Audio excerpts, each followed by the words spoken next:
12, Colin King. Thank you, Mr Speaker. My question is to the Minister of Civil Defence and asks, why was the national state of emergency declared on 23 February 2011?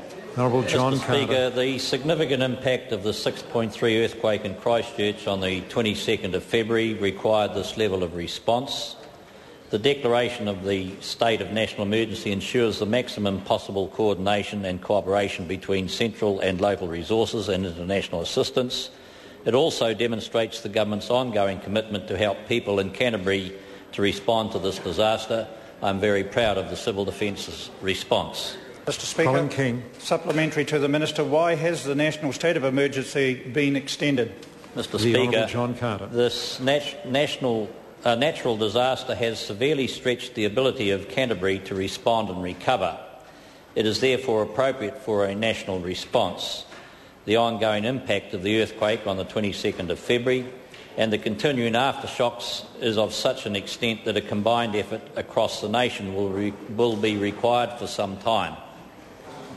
Colin King. Supplementary to the Minister, how long is the national state of emergency expected to continue? The Honourable John Carter. Just as long as it takes to ensure the safety and security of the people of Christchurch. Charles Chauvel.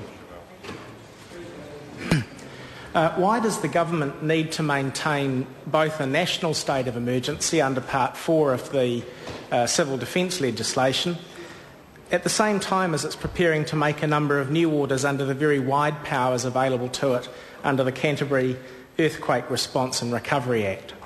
The Honourable John Carter. Because at the moment, Mr Speaker, we are still in the response stage of the civil defence emergency.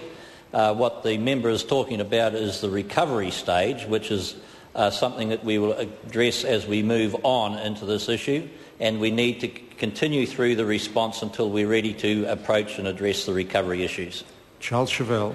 Well, Mr Speaker, supplementary question. Isn't it the case that the Canterbury emergency legislation and possibly a regional state of emergency under Section 68 of the Civil Defence legislation would actually give the government all the powers that it needs to deal with the current emergency?